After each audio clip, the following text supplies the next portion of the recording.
От всего сердца выражаю соболезнования семье Кабилджина и всему таджикскому народу. Потеря ребенка – это самое тяжелое испытание. Пусть Аллах дарует вам терпение и силу, а мальчику рай. Мы должны быть едины и не давать злу разделять нас. Вот, пожалуйста, результат.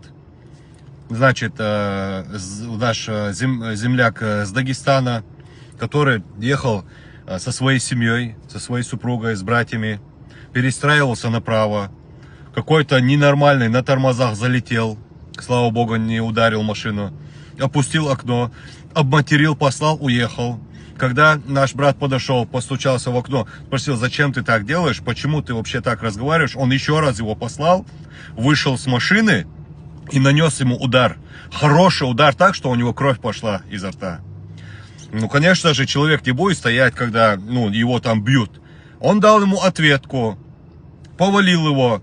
И опять начал спрашивать, что ты от меня хочешь. Он его не бил, когда повалил. Это на видео все видно. Что сегодня происходит? Нашего брата сегодня завели уголовное дело. Его задержали. То есть сегодня что происходит? Ты едешь с семьей, перестраиваешься.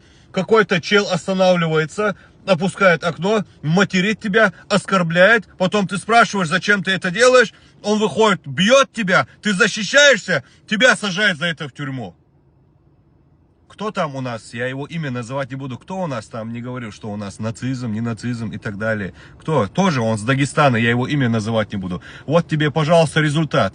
Одного убили, второго посадили, сейчас дальше я не знаю, что будет. Вот, пожалуйста, результат. Говорят, еще нацизма нету. Вот среди русских людей, да, русские есть народ отдельный, есть еще и среди них фашисты и нацисты. Есть еще какой нацизм. Есть и фашизм, и нацизм там. Не надо покрывать людей, дорогой мой брат. Ты понял, вы поняли, о ком я говорю. Поэтому я уже не знаю.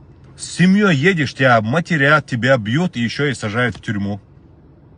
Молодого парня чеченца посадили то, что он, значит, защищал слабого. На него напали, уголовное дело завели, посадили в тюрьму.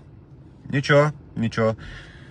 Господь Бог все видит. Все мы ходим под одним Богом, и каждый будет наказан. Инша Аллах, каждый будет наказан. Все те, кто притеснены, братья и сестры, вы в наших молитвах. Ничего страшного. Аллах скоро в расчете. Всевышний Аллах сказал, неужели вы думаете, что Аллах не ведает то, что творят беззаконники? Воистину, Аллах дал им отсрочку до судного дня. И он наступит непременно.